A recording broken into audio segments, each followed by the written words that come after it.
In 1976, we were introduced to the charming Linda Carter in her role as Wonder Woman. She portrayed the American superhero based on the DC comic of the same name. The show's first season aired on ABC, while the second and third seasons moved to CBS.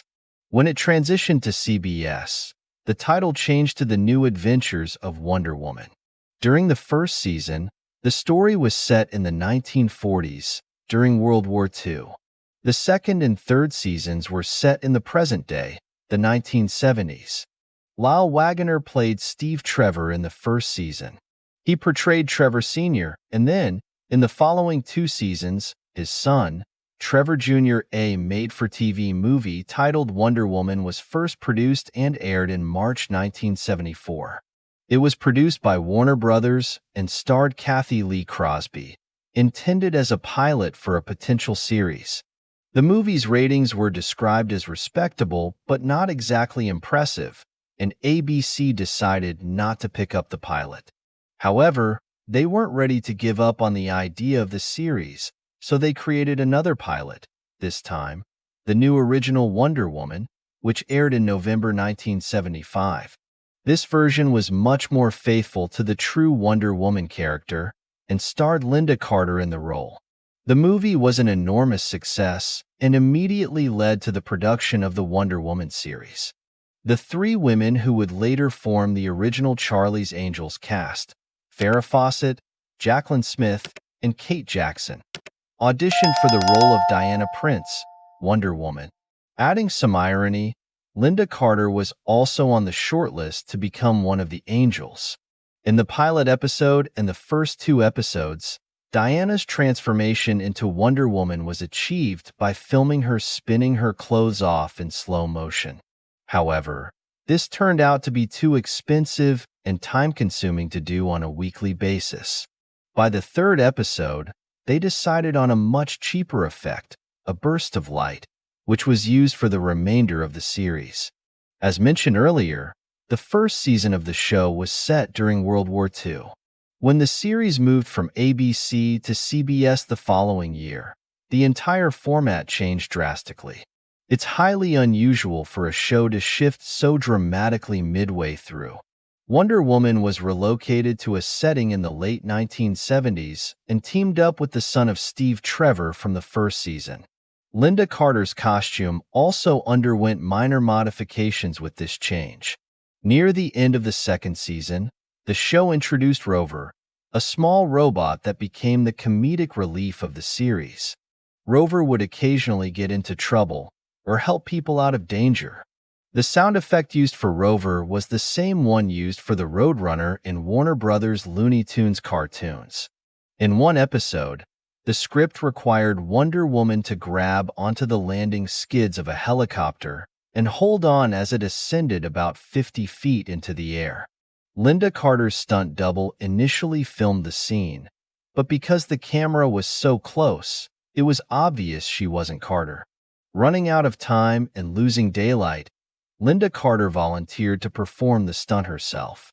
She completed the scene successfully, but the producers were furious because they had not been informed beforehand. No safety precautions, such as harnesses, had been put in place to secure her in case she lost her grip. Linda Carter's primary stunt double was Jeannie Epper. At one point, Epper's young son told his classmates that his mother was Wonder Woman's stunt double.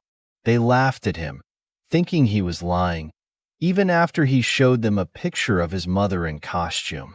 When Linda Carter found out about this, she invited the entire class to visit the Wonder Woman set and watch Epper perform her stunts in person. It has been claimed that tensions between Linda Carter and Lyle Waggoner increased to the point where the two stars appeared in fewer and fewer scenes together. However, Carter has stated in interviews that there was no real tension between them. She has said that she regrets not getting to know him better during the series, which sounds like code for they probably didn't get along at the time. Waggoner was reportedly unhappy with the drastic changes made to the show after the first season. He even claimed that if Wonder Woman had continued fighting Nazis, the series would have lasted much longer. In hindsight, he may have been right.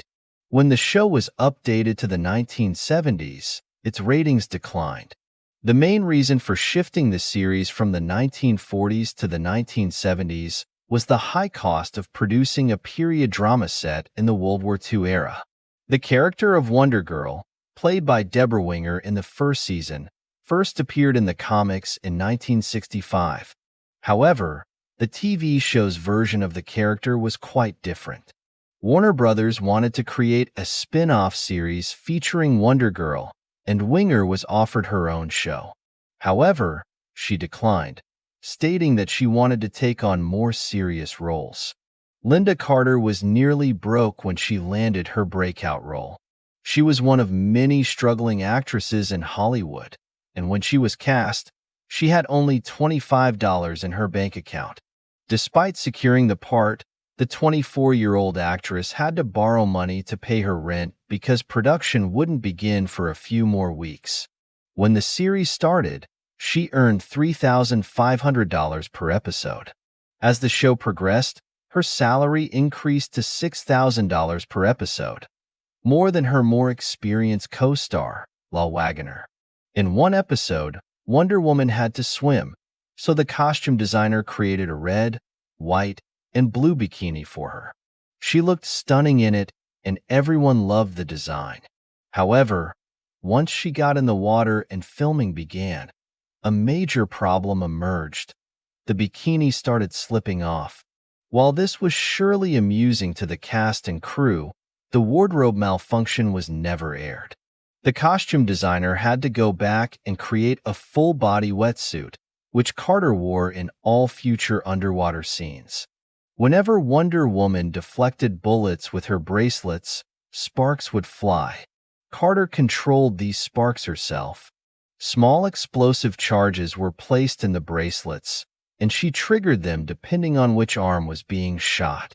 The wires controlling them ran up the back of her wrists and into the palms of her hands.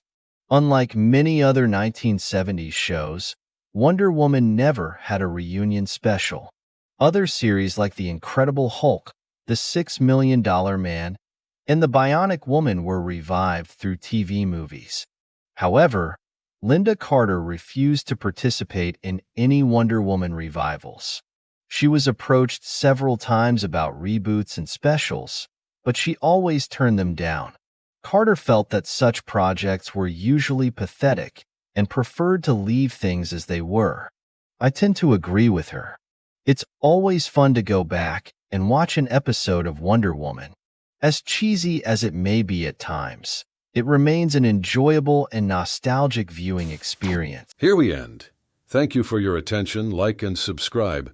There are many interesting things ahead. Good luck.